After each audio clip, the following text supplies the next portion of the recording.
Hello नमस्कार बच्चों, आप सभी का मिशन लवसना के इस प्लेटफॉर्म पे स्वागत है। आज के इस लेक्चर में हम सभी 10th, 11th और 12th 5 ईयर प्लान तीनों को कंप्लीट करेंगे। तो सबसे पहले हम लोग 10th 5 ईयर प्लान को देख लेते हैं।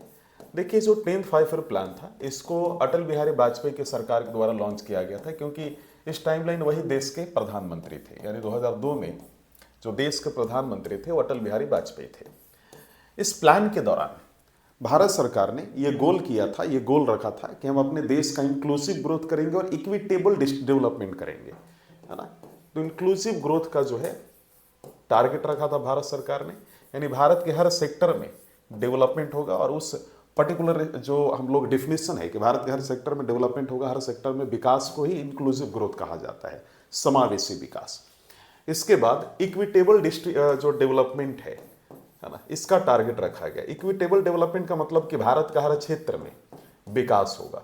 जैसे अगर आपने देखा हो 1951 में, यानी जो पहली पंचवर्षीय योजना लॉन्च हुई, उस दौरान एक सबसे बड़ी शिकायत ये आई थी कि रीजनल डिस्पैरिटी बहुत ज़्यादा हुआ था। इवन जब ग्रीन रिवॉल्यूशन लॉन्च हुआ तो उसमें भी यह सवाल खड़ा किया गया कि रीजनल डिस्पैरिटी यानी क्षेत्रीय असमानता विकास के मामले में काफ़ी की गई थी।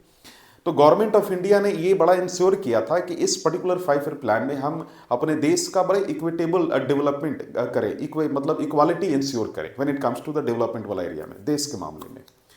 साथ ही साथ भारत सरकार ने टारगेट किया कि हम अपने देश का जीडीपी हर ईयर, यानी लगभग एनुअली अगर कहूं मैं, बढ़ाऊंगा मैं। यानी गवर्नमेंट ऑफ इंडिया ने टारगेट किया कि 8% जीडीपी हर साल बढ़ाई जाएगी, है ना, इस पर्टिकुलर 5 ईयर प्लान के जरिए।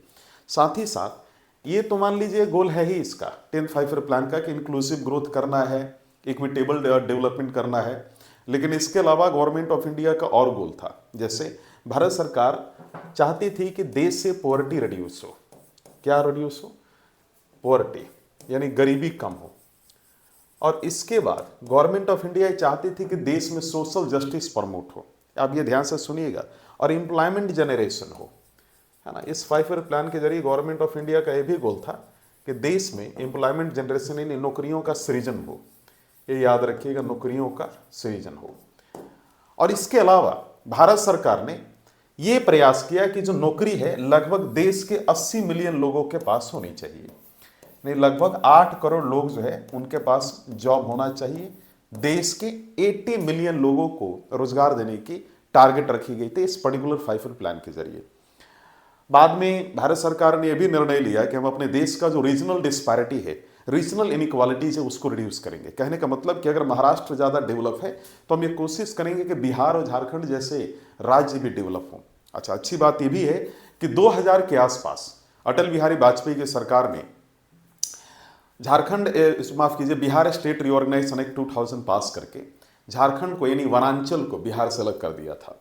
उसी प्रकार Madhya Pradesh state reorganisation act 2000 लाकर मध्य प्रदेश से मध्यांचल नामक राज्य यानी छत्तीसगढ़ को अलग कर दिया गया था। ये वही समय है जिस समय Uttar Pradesh state reorganisation act ला करके उत्तर प्रदेश से उत्तरांचल नामक राज्य को अलग किया गया 2000 में, जिसे उत्तराखंड बाद में जाना गया।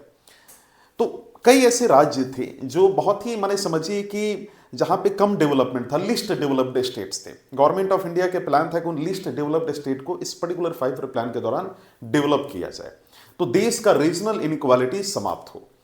इस पर्टिकुलर 5 ईयर प्लान के जरिए भारत सरकार ने यह भी गोल किया कि देश में जो जेंडर गैप है, एजुकेशन के सेक्टर में, वेजेज के सेक्टर में, वेजेज का सेक्टर मतलब कि मान लीजिए कि एजुकेशन में अगर पुरुष ज्यादा पढ़ रहे हैं, महिलाएं कम है, तो वो गैप कम हो, वुमेन भी पढ़े। साथ ही साथ अगर मान लीजिए वेज रेट जो है, वेज रेट का तात्पर्य कि अगर पुरुषों को ज्यादा मिल रहा है मजदूरी या सैलरी, तो महिलाओं को भी लगभग सेम मिलना चाहिए, जिसे हम इकोनॉमिक इक्वालिटी कहते हैं। तो वाजपेयी की सरकार ने टारगेट किया था कि जो एजुकेशन है और वो जो इकोनॉमिक इनइक्वालिटी है when it comes to the gender, और मैं सिर्फ पुरुष और महिला का ही नाम क्यों ले रहा हूं, ट्रांसजेंडर भी इसमें आ गए, ये तीनों बराबर लेवल पे कंपीट करें, यानी तीनों का इक्वल जो है डेवलपमेंट हो, है ना। और ये टारगेट रखा गया था कि 2007 आते आते, यानी 10th 5 ईयर प्लान समाप्त होते होते जेंडर गैप को खत्म कर दिया जाएगा भारत से। हालांकि ये अपने आप में थोड़ा असंभव, इम्पॉसिबल सा गोल था, बट अगेन हमें सोच बड़ी ही रखनी चाहिए, हमें ऑप्टिमिस्टिक ही रहना चाहिए। जो वाजपेयी की सरकार थी, उन्होंने टारगेट जो ग्रोथ रेट रखा था वो 8.1% रखा था, जिसे हम टीजीआर कह सकते हैं। सो टीजीआर वाज 8.1%। ये देख लीजिए, जो टीजीआर था वो 8.1% था, तो इसको मैं यहाँ पे टीजीआर लिख दे रहा हूँ सो दैट कि आप समझ पाए। टारगेट ग्रोथ रेट जो था वो 8.1% था, और एक्चुअल जो ग्रोथ रेट जो अचीव हुआ है ना वो था 7.6%। तो इसके साथ ये हमारा जो प्लान था वो फेल रहा। अगर आप देखें, थोड़ा गोल को भी ध्यान से देख लें, आपको मालूम चलेगा कि काफी बड़ा वाइड गोल था 10th 5 ईयर प्लान का, और यह भी एक कारण रहा कि इस पर्टिकुलर 5 ईयर प्लान में हम सक्सेसफुल नहीं हुए। ये हमें समझना होगा, और ये बहुत इंपॉर्टेंट पॉइंट है। जब भी हम किसी 5 ईयर प्लान का गोल बड़ा ही वाइड रखते हैं तो अक्सर इस प्रकार की स्थितियां देखी जाती हैं कि हमारा जो गोल है वो फुल नहीं हो पाया, यानी फुलफिल नहीं हो पाया, कंप्लीट नहीं हो पाया। बहरहाल 10th 5 ईयर प्लान के दौरान हमने कई स्कीम्स लॉन्च किए, यानी भारत सरकार ने कई स्कीम लॉन्च किया जिससे कि 10th 5 ईयर प्लान का जो गोल है, टारगेट है, वो पूरा हो सके। पहला जो स्कीम था इसी क्रम में वो था सर्व शिक्षा अभियान। आपने सुना होगा, आमतौर पे डीडी नेशनल पे आता था प्रचार, स्कूल चले हम, है ना। 2001 में इसको लॉन्च किया गया वाजपेयी की सरकार के द्वारा, और इसका उद्देश्य था कि जो एलिमेंट्री एजुकेशन है, जो प्राइमरी एजुकेशन है, वो सबको मिले, और जो बच्चे एडमिशन नहीं ले रहे हैं या फिर एडमिशन लेकर स्कूल नहीं आ रहे हैं वो चीज़ें कम हो, सभी लोग रेगुलर क्लासेस करें। इसी दौरान मिड डे मील स्कीम को भी मैंने समझिए कि एक्सटेंड किया गया। हालांकि तो पहले से स्कीम लॉन्च था, लेकिन इस दौरान इसको और बढ़ चढ़कर बढ़ाया गया मिड डे मील स्कीम को। दूसरा जो मोस्ट इंपॉर्टेंट स्कीम है वो है national food for work programme. हालांकि पहले से भी स्कीम लॉन्च है, लेकिन national food for work programme, जिसके आप कहते हैं national food for work programme यानी NFWP, इसको एक्सटेंड किया गया 2004 में। इसका उद्देश्य था कि भारत की जो गरीब जिले हैं यानी पुअर डिस्ट्रिक्ट्स हैं, वहाँ पर जो भी लेबरर्स हैं, अगर वो मजदूरी कर रहे हैं यानी लेबरिंग मतलब जो श्रम कर रहे हैं, तो उसके बदले उन्हें फूड दिया जाए, भोजन दिया जाए। इसके बाद जो मोस्ट इंपॉर्टेंट एक स्कीम था नरेगा, आपने सुना होगा, national rural employment guarantee act, है ना। इसका जो है 2005 में इसको अपडेट करके मनरेगा बनाया गया। तो ये थोड़ा याद रखें, जैसे आप मनरेगा कहते थे, है ना, MG नरेगा यानी Mahatma Gandhi national rural employment guarantee act, ठीक है, ये भी आप याद रखेंगे।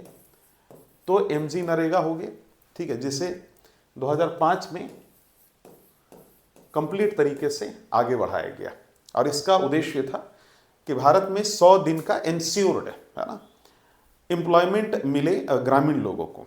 इसके बाद national rural health mission launch किया गया, जिसे NRHM कहा जाता है, नेशनल रूरल हेल्थ मिशन, जिसे NRHM कहा जाता है, और इसको लॉन्च किया गया था 2005 में, ठीक है, 2005 में लॉन्च किया गया था ताकि ग्रामीण स्वास्थ्य सुधार हो, है ना, और जो माने ग्रामीण इलाकों में अच्छी खासी हेल्थ का सिस्टम हो। लेकिन इस बीच एक सवाल खड़ा हो जाता है कि सर ये स्कीम्स तो आपने बताया, लेकिन थोड़ा ये बताइए कि इस दौरान क्या ऐसा कारण रहा था कि 10th 5 ईयर प्लान फेल हुआ। देखिए, कई कारण हैं, मैं अक्सर क्लासेस में कहते रहता हूं कि कई कारण होते हैं, कई फैक्टर्स होते हैं, लेकिन 10th 5 ईयर प्लान का फेल होने का सबसे बड़ा कारण था कि करप्शन बड़े एक्सट्रीम लेवल पे था देश में। Bureaucratic corruption was on the extreme level. हालांकि उसको लेकर 2005 में मनमोहन सिंह की सरकार ने एडमिनिस्ट्रेटिव रिफॉर्म कमीशन यानी द्वितीय प्रशासनिक सुधार आयोग, सेकेंड एडमिनिस्ट्रेटिव रिफॉर्म कमीशन बैठाया बीरप्पा मोइली की अध्यक्षता में, चेयरमैनशिप में। और बीरप्पा मोइली ने वो जो रिपोर्ट था सेकेंड ARC का 2009 में गवर्नमेंट ऑफ इंडिया को दिया। बड़ी हास्यप्रद बात यह है कि भारत सरकार को भले ही वो रिपोर्ट मिली हो बीरप्पा मोइली के द्वारा, लेकिन उसमें से कोई भी रिकमेंडेशन मतलब आप कह सकते हैं कि बहुत सारे मेजोरिटी ऑफ द रिकमेंडेशन को भारत सरकार के द्वारा ग्राउंड लेवल पे पॉलिसी के तहत लागू नहीं किया गया।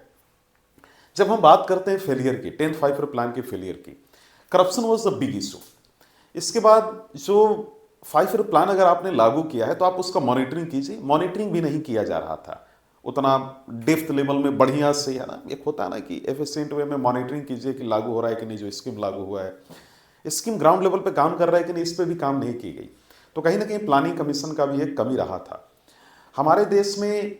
आप समझिए कि कहीं ना कहीं मनी का प्रॉब्लम भी था, यानी फंड यूटिलाइजेशन हमारे देश में उतना नहीं था।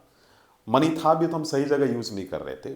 अगर एक लाइन में कहूं या एक शब्द में, तो there was too much corruption we have seen in the 10th 5 year plan, and this was the big reason कि 10th 5 ईयर प्लान फेल हुआ। इसके बाद अगला जो 5 ईयर प्लान था वो था 11th 5 ईयर प्लान। जो 11th 5 ईयर प्लान था इसको लॉन्च किया गया 2007 में, 2007 में, और ये 2012 तक चला। 2007 में लॉन्च हुआ और ये 2012 तक चला। स्क्रीन पे आपको दिख रहा होगा। जो 11th 5 ईयर प्लान था इसको लॉन्च किया गया मनमोहन सिंह की सरकार के दौरान। तो ये जो आपका 5 ईयर प्लान है, इस दौरान 11th 5 ईयर प्लान का जो मुख्य गोल रखा गया कि जो हायर एजुकेशन हैं यानी उच्च शिक्षाएं हैं वहां पे इनरोलमेंट बढ़े, ज्यादातर जो यूथ हैं एडमिशन ले वहां पर, और डिस्टिंक्ट एजुकेशन जो है, दूरस्थ जो शिक्षा व्यवस्था है उस पर भी फोकस किया गया। जो इंफॉर्मेशन टेक्नोलॉजी सूचना प्रौद्योगिकी से संबंधित इंस्टीट्यूट्स हैं उनको प्रमोट किया गया। फॉर एग्जाम्पल, एजुकेशन को प्रमोट करने के लिए राइट टू एजुकेशन एक्ट को 2009 में लाया गया था भारत सरकार के द्वारा, जिसे हम कहते हैं आरटीई। मैं आरटीआई की बात नहीं कर रहा हूं, आरटीई, जिसको 2010 में लागू किया गया। So implementation year of the right to education act was 2010। और इस पर्टिकुलर कानून के तहत भारत में जो एजुकेशन उसको फ्री और कंपलसरी बना दिया गया 6 से 14 साल के बच्चों के लिए, यानी 6 to 14 ईयर्स जो एज ग्रुप के चिल्ड्रन थे उनको एजुकेशन फ्री मिलता और कंपलसरीली एजुकेशन उनके लिए अवेलेबल होता। ये बनाया गया था। 11th 5 ईयर प्लान के दौरान जो मेन थीम रखा गया, I am not telling about the target, I am telling about the theme, कि मतलब भाई जो भी करेंगे इसी के परिप्रेक्ष्य में करेंगे, पर्सपेक्टिव में करेंगे। और रखा गया था rapid. So theme of the 11th 5 year plan was rapid and inclusive growth, यानी मोर इंक्लूसिव ग्रोथ, कि तेजी से और ज्यादा समावेशी विकास हो, यानी तेजी से देश के सभी क्षेत्रों में डेवलपमेंट हो। और आपको ये गोल देखकर लग गया होगा कि इसका भी क्या जो हाल होने वाला है, अंततः ये फेल होगा कि पास होगा, यानी सक्सेसफुल या अनसक्सेसफुल अपना 5 ईयर प्लान होगा। आपको देखकर मालूम चल गया होगा। इस पर्टिकुलर 5 ईयर प्लान का उद्देश्य यह भी था कि भारत में इन्वायरमेंटल सस्टेनेबिलिटी पे ध्यान देना है, जेंडर इनइक्वालिटी को रिड्यूस करना है, यानी reduction of the gender inequality. हालांकि 10th 5 ईयर प्लान का भी ये गोल था, रिडक्शन ऑफ जेंडर इनइक्वालिटी। अगर आप सभी 5 ईयर प्लान को ध्यान से समझेंगे तो आप पाएंगे कि कुछ ऐसे गोल थे जो सब में कॉमन था, जैसे एम्प्लॉयमेंट जनरेशन हो गया, है ना, इंडिया को सेल्फ रिलायंट बनाना, एग्रीकल्चर सेक्टर पे फोकस करना, सब में थोड़ा थोड़ा कहीं ना कहीं ध्यान दिया ही गया। हालांकि सभी 5 ईयर प्लान का अपना एक प्राइमरी गोल था, जैसे इसका प्राइमरी गोल आपको यहाँ दिख रहा होगा, rapid and more inclusive growth and reduction of gender inequality और इन्वायरमेंटल सस्टेनेबिलिटी। इस पूरे 11th 5 ईयर प्लान को जो डिजाइन करने का, प्रिपेयर करने का जो पूरा क्रेडिट जाता है वो सी रंगराजन को जाता है। मैं रघुराम राजन की बात नहीं कर रहा हूं, फॉर्मर आरबीआई गवर्नर की बात नहीं कर रहा, मैं सी रंगराजन की बात कर रहा हूं, जिन्होंने पॉवर्टी को लेकर उनकी कमेटी बैठी थी, रंगराजन। हालांकि जब मैं पॉवर्टी चैप्टर पढ़ाऊंगा तो इनके बारे में मैं डिटेल से डिस्कशन करूंगा। तो जो सी रंगराजन थे उन्होंने जो है प्रिपेयर्ड किया था, है ना, इस 11th 5 ईयर प्लान का मॉडल कि कैसे इसको लागू किया जाएगा। इसका इस समय एक और गोल रखा गया था 11th 5 ईयर प्लान में कि भारत में जो देश के सभी जो क्षेत्र हैं 2009 तक सभी को drinking water, clean drinking water available करवाया जाएगा 2009 तक, यानी 2009 तक भारत के सभी लोगों को क्लीन ड्रिंकिंग वाटर उपलब्ध होगा। अगर जिन क्षेत्रों में नहीं है तो 2009 तक वहां पे उपलब्ध हो जाएगा। अच्छी बात यह थी कि भारत सरकार ने बहुत बड़ा टारगेट रखा था, यानी टीजीआर भारत सरकार ने रखा था इस पर्टिकुलर 5 ईयर प्लान में 9%। लेकिन अब जानकर हैरान हो जाएंगे कि फिर से हम लोग इस टीजीआर को अचीव नहीं कर पाए थे। तो एक्चुअल ग्रोथ रेट जो था, यानी जो अचीव हुआ था, वो था हमारा 8%। अब आप देखकर हैरान हो गए होंगे कि again we failed in this particular scheme. We will discuss about it, why we failed again in the 11th 5 year plan. But before this, we will try to understand what are the schemes which were launched during the 11th 5 year plan. Right? So first of all, हम लोग schemes को देख लेते हैं कि कौन कौन से स्कीम्स थे। देखिए, एक बहुत बड़ा फेमस स्कीम था और भारत सरकार का शुरू से गोल था उस स्कीम को ग्राउंड लेवल पे लागू करना है। 10th में ही प्लान किया गया था भारत सरकार के द्वारा, लेकिन भारत सरकार ने इसको 11th 5 ईयर प्लान में लॉन्च किया। वो था राष्ट्रीय माध्यमिक शिक्षा अभियान, राष्ट्रीय माध्यमिक शिक्षा अभियान, है ना। और इसको लॉन्च किया गया था बेसिकली 2009 में। ठीक है, 2009 में लॉन्च किया गया था। इसका उद्देश्य था कि जो मिडिल एजुकेशन है वो यूनिवर्सल बनाया जाए, मतलब मिडिल स्कूल की जो इंफ्रास्ट्रक्चर है वहाँ पे एजुकेशन है क्वालिटी उसका सुधारा जाए, है ना, ताकि उस मिडिल क्लास स्कूल में पढ़ने वाले बच्चों की शिक्षा गुणवत्तापूर्ण मिल पाए, यानी क्वालिटी वाली एजुकेशन उन्हें मिल पाए। इसके बाद जैसा कि मैंने कहा कि राइट टू एजुकेशन एक्ट लाया गया था, 2009 में पार्लियामेंट से पास किया गया और 2010 में इसको लागू कर दिया गया। इसके बाद नेशनल स्किल डेवलपमेंट मिशन 2008 में लाया गया, यानी 2008 में नेशनल स्किल डेवलपमेंट मिशन, इसको 2008 में लाया गया। इसका जो गोल था वो ये था कि भारत की जो यूथ हैं उनको स्किल जो है ट्रेनिंग दिया जाए भारत सरकार के द्वारा, और जब उनको स्किल ट्रेनिंग मिलेगा तो अपने आप उनको वो नौकरी करने लायक, यानी एम्प्लॉयमेंट उसको रिस्पॉन्सिबिलिटी को संभालने लायक बन जाएंगे, उनको भारत सरकार नौकरियां देंगे। इसके बाद भारत सरकार ने एक और स्कीम लॉन्च किया, नेशनल रूरल लाइवलीहुड मिशन। क्या लॉन्च किया? National rural livelihood mission, and this particular scheme was launched in the 2011 bye the government of India. And the main goal of this particular scheme was कि भारत की जो self help group है, यानी स्वयं सहायता समूह, उससे जुड़ी जो महिलाएं हैं उनको लाइवलीहुड अच्छा मिले, उनकी आजीविका बढ़े। लेकिन बड़ी अजीब बात थी कि NRLM को अच्छे तरीके से ग्राउंड लेवल पे लागू नहीं किया गया। इसके बाद उसी 5 ईयर प्लान में, 11th 5 ईयर प्लान में, उसी वर्ष 2011 में national urban health mission launch किया गया।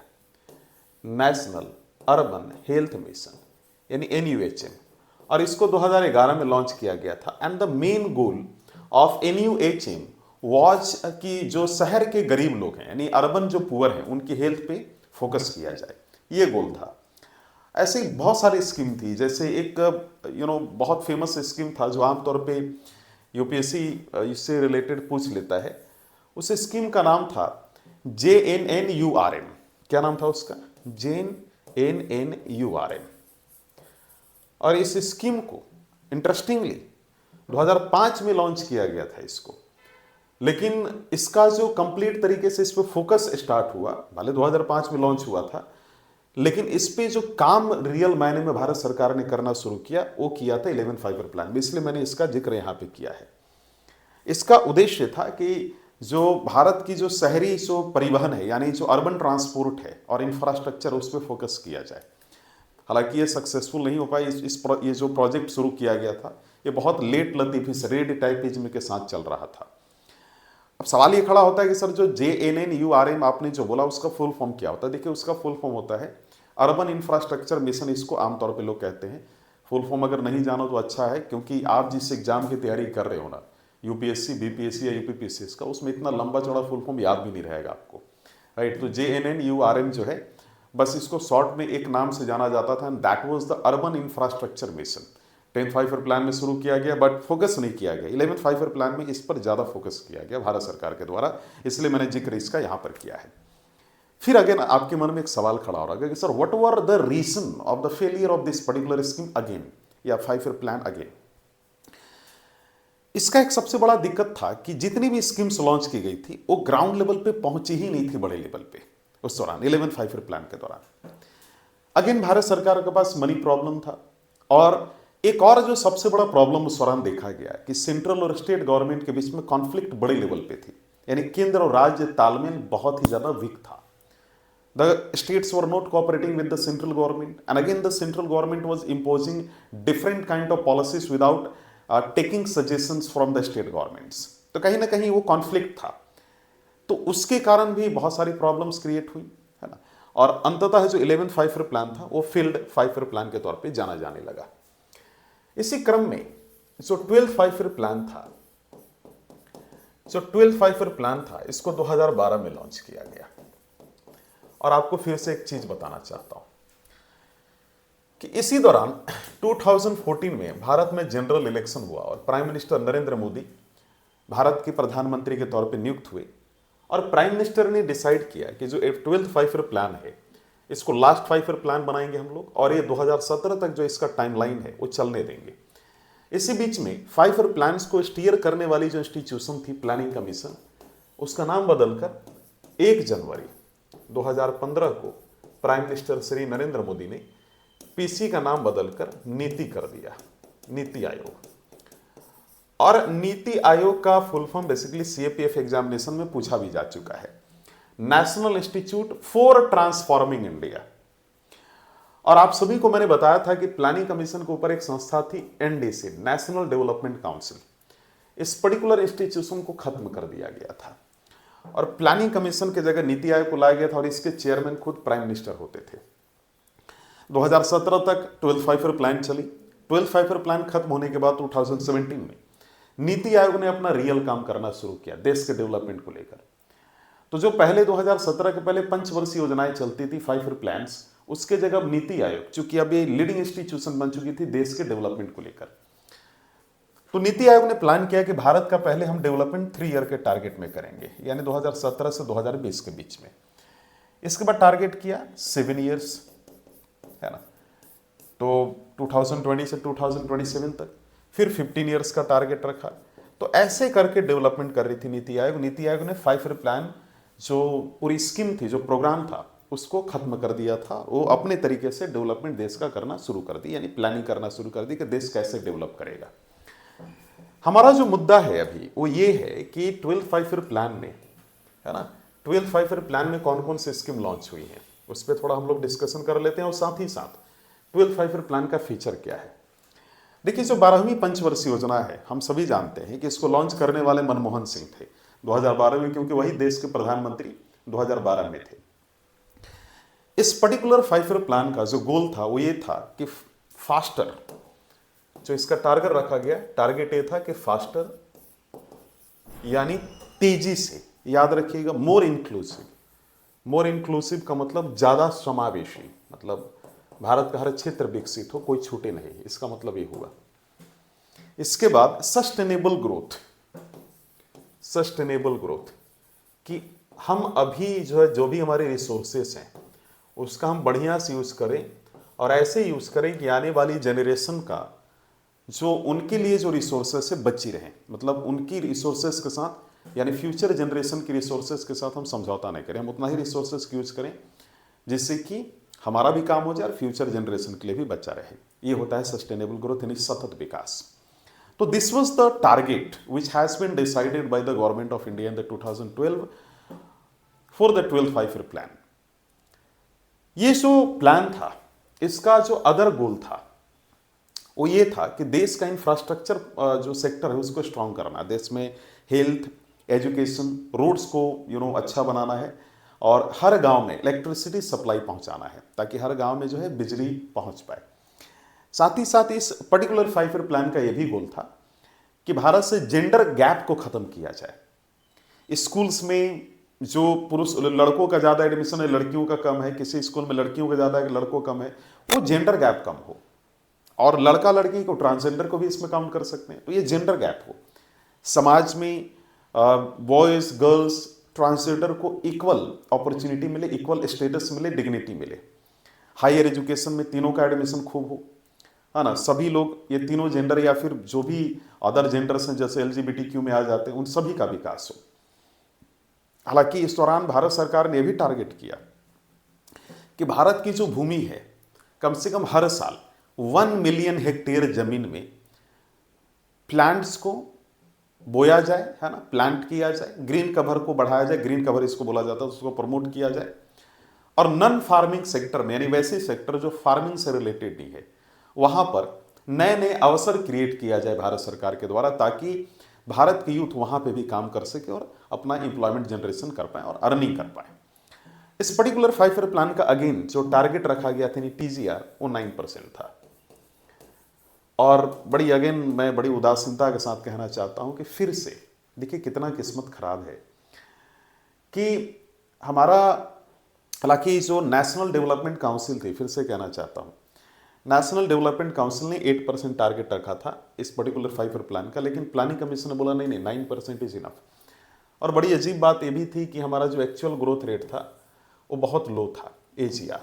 हालांकि कई किताबों में अलग अलग एक्चुअल ग्रोथ रेट दिखाया जाता है, लेकिन इतना कंफर्म है कि हमारा ये ग्रोथ रेट उतना हासिल नहीं हो पाया था जितना हमने सोचा था, 9%, इससे कम ही था। अब बोलोगे कि सर क्यों ये डिफरेंस हैं अलग अलग बुक्स में कि इतना एक्चुअल ग्रोथ रेट था, अचीव्ड ग्रोथ था। देखो 2017 में ना भारत सरकार ने अच्छे से एनालिसिस नहीं किया था कि 12th five year plan successful plan थी कि अनसक्सेसफुल थी। हाँ, गवर्नमेंट ऑफ इंडिया को मालूम था कि ये पर्टिकुलरली अनसक्सेसफुल प्लान थी, लेकिन कितना अचीव्ड एक्चुअल ग्रोथ रेट था ये गवर्नमेंट ऑफ इंडिया ने क्लियर नहीं किया था। अलग अलग बुक्स में आपको दिख जाएंगे, लेकिन रियलिटी में गवर्नमेंट ऑफ इंडिया की तरफ से ऑफिशियली नहीं बोला गया है। एक दो ऐसे गवर्नमेंट की साइट्स हैं जो बताती हैं, लेकिन गवर्नमेंट ऑफ इंडिया ने इसको लेकर कोई ऑफिशियल कैसेट या नोटिफिकेशन नहीं पब्लिश किया है कि कितना अचीव हुआ था। तो ये भी आप मान लीजिए कि अनसक्सेसफुल था, क्योंकि गवर्नमेंट ने ऑफिशियली डिक्लेयर किया था कि this plan was again unsuccessful plan. ठीक है, अब आपके मन में ना कई प्रश्न आ रहे होंगे कि सर कारण क्या था। देखिए कारण पे तो आएंगे, 12th फाइव ईयर प्लान के फेल होने के क्या कारण थे उस पर तो आएंगे, लेकिन इस दौरान कई स्कीम्स लॉन्च की गई भारत सरकार के द्वारा 12th फाइव ईयर प्लान के लिए। तो उन स्कीम्स पे थोड़ा सा चर्चा कर लेते हैं। उन स्कीम्स पे चर्चा कर लेते हैं।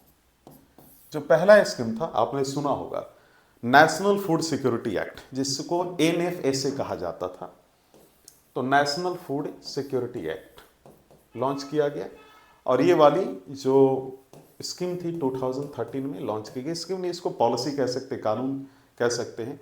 और ये इसलिए लाया गया था ताकि जो फूड है, जो ग्रेन्स हैं, अनाज हैं, ये बहुत ही सस्ते दामों में अवेलेबल हो पाए, जिससे कि भारत के जो वैसे लोग जिनके पास धन की कमी यानी गरीब हैं वो खरीद पाएँ इसको। 2015 में स्किल इंडिया मिशन लॉन्च किया गया, स्किल इंडिया मिशन यानी जिसको SIM कहा जाता था, और ये 2015 में लॉन्च किया गया। और इसका उद्देश्य ये था कि मैंने आप समझिए कि इसका उद्देश्य ये था कि भाई 40 करोड़ जो लोग हैं उनका स्किल डेवलपमेंट हो, और हर व्यक्ति का स्किल डेवलपमेंट हो जिससे कि वो इतना कैपेबल हो पाए कि अपने से स्टार्टअप शुरू कर पाए या अर्निंग कर पाए, अपनी लाइवलीहुड चला पाए। इसके बाद डिजिटल इंडिया प्रोग्राम 2015 में लॉन्च किया गया प्राइम मिनिस्टर नरेंद्र मोदी के द्वारा, digital India programme in 2015। So government of India also launch the digital India programme, जिससे कि भारत के हर क्षेत्र में डिजिटलाइजेशन का प्रमोशन हो पाए। स्वच्छ भारत मिशन लॉन्च किया गया, SBM जिसको कहा जाता था। और SBM का गोल ये था कि भारत के जो सिटीज़ हैं वो ODF हो पाए, ODF फ्री यानी ओपन डिफेक्शन फ्री हो पाए, लेकिन ये उतना अच्छे से लागू नहीं हो पाया ग्राउंड लेवल पे। तो ये गोल था। इसके बाद स्मार्ट सिटी मिशन लॉन्च किया गया, हालांकि SBM लॉन्च किया गया था 2014 में। इसके बाद स्मार्ट सिटी है ना मिशन यानी SCM लॉन्च किया गया, और SCM का जो उद्देश्य था वो ये था कि भारत के 100 सिटीज़ को स्मार्ट सिटी बनाना है ना। लेकिन ये भी आप समझिए कि असफल ही मानी गई, क्योंकि इसको 12th फाइव ईयर प्लान के दौरान कंप्लीटली स्मार्ट सिटी मिशन को लागू नहीं किया जा सका था। इसके बाद एक अमृत मिशन लॉन्च किया गया, अमृत मिशन है ना, अमृत मिशन। और आप जानकर हैरान हो जाएंगे कि जो अमृत मिशन था इसको लॉन्च किया गया था 2015 में। ठीक है, यानी 2015 में इसको लॉन्च किया गया। इसका उद्देश्य था कि जो अर्बन वाटर है और जो सीवर इंफ्रास्ट्रक्चर है उसको अच्छा किया जाए। और बड़ी अच्छी बात है कि जो अगली जो मोस्ट इंपॉर्टेंट स्कीम थी, बेटी बचाओ बेटी पढ़ाओ, आप सभी ने इसके बारे में सुना होगा, है ना। तो बेटी बचाओ बेटी पढ़ाओ स्कीम लॉन्च किया गया। It was in the 2015, Beti Bachao Beti Padhao इन 2015 में इसको लॉन्च किया गया। Goal of this particular scheme was कि जो भ्रूण हत्या है उसको रोका जा सके और लड़कियां या वुमेन एजुकेशन में आगे बढ़ें। ठीक है, लेकिन आपको मैं एक बड़ी अच्छी बात बता रहा हूं कि बेटी बचाओ बेटी पढ़ाओ के लिए जितना मार्केटिंग किया गया भारत सरकार के द्वारा, उससे कहीं कम पैसा बेटी बचाओ बेटी पढ़ाओ स्कीम को ग्राउंड पर इंप्लीमेंट करने के लिए भारत सरकार के द्वारा खर्च किया गया था। इसके बाद जनधन योजना लॉन्च किया गया, जनधन योजना यानी JDY, और इसके तहत भारत के सभी लोगों को बैंक अकाउंट खुलवाया गया, है ना, आप सभी को मालूम होगा। और बैंकिंग कंसोलिडेशंस की गई, इसमें बैंकिंग समावेशन किया गया। Make in India programme launch किया गया, MII, कि भारत में ही जो है इंफ्रास्ट्रक्चर हम बनाएंगे, दूसरे देशों से सामान कम लेंगे, हम अपने देश में जो है प्रोडक्ट्स को बनाएंगे और उसका यूज करेंगे।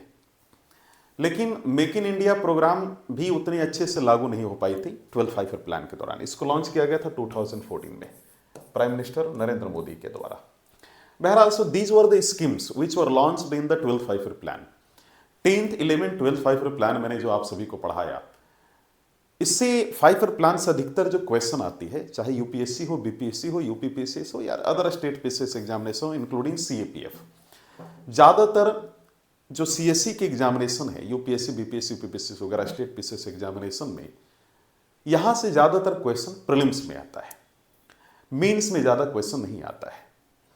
अब प्रीलिम्स के लिए भी आपको ये आइडिया होना चाहिए कि क्या गोल था सभी 5-ईयर प्लान्स का, कितना टारगेट रखा गया था, कोई अगर स्कीम है तो उसका कब डेट ऑफ लॉन्च था, उसका क्या गोल था बेसिकली, क्या रीजन ऑफ फेलियर था या रीजन ऑफ सक्सेस, कितना टारगेट रखा गया था, इतना काफ़ी है। अगर आप टारगेट परसेंटेज नहीं भी याद रख रहे, यानी टीजीआर या फिर एक्चुअल ग्रोथ रेट आपको नहीं भी याद है, तो काम चल जाएगा, but at least you have an idea कि ये सक्सेसफुल था कि नहीं था ये पर्टिकुलर प्लान। तो चलिए आज के लिए इतना ही। और आप सभी को मालूम है कि फिर 12th फाइव-ईयर प्लान के बाद क्या हुआ। इस प्लान के बाद कोई 5-ईयर प्लान नहीं चलाई गई, and this was the last five year plan of India which was ended in the 2017। इसके बाद हम लोग अगला जो सबसे इंपॉर्टेंट चैप्टर है उसके बारे में पढ़ेंगे, और वो है आपका लाइक सेक्टर्स ऑफ इकोनॉमी, यानी अर्थव्यवस्था के क्षेत्रक। और आप सभी को मालूम है कि मैं डेली एक वीडियो अपलोड कर रहा हूँ, कभी कभी 2 भी कर रहा हूँ। इसका कारण ये है कि पूरे इकोनॉमिक्स को, जो भी इंडियन इकोनॉमी का जो कंप्लीट लेक्चर है, इसको बाय जनवरी एंड में समाप्त कर दूंगा, यानी जनवरी 2026 के अंत तक ये खत्म हो जाएगा। पूरा डेप्थ में, डिटेल में, इजी एक्सप्लेनेशन के साथ, बेसिक्स के साथ ये कंप्लीट होगा। इसके बाद कहीं और आपको कोई वीडियो देखने की आवश्यकता नहीं पड़ेगी। एक चीज़ और बताना चाहता हूँ कि इवनिंग में एक लेक्चर और मैं अपलोड करूँगा, है ना, जिसमें यूपीएससी प्रीलिम्स की जो पीवाईक्यू इकोनॉमिक्स की, उसका मैं डिस्कशन करूँगा लास्ट 10 ईयर्स का। चलिए आज के लिए इतना ही। आप सभी का अगर कोई सुझाव हो प्लीज़ आप सभी कमेंट सेक्शन में ज़रूर दें। इससे क्या होता है कि जो टीचर आपको पढ़ा रहा है उसको मोटिवेशन होता है कि नहीं, बच्चे और फैकल्टी में एक कनेक्शन है ना, इससे मोटिवेट होता है टीचर। आप समझ पा रहे होंगे मैं क्या कह रहा हूँ। चलिए आज के लिए इतना ही, फिर मिलते हैं प्यारे बच्चों।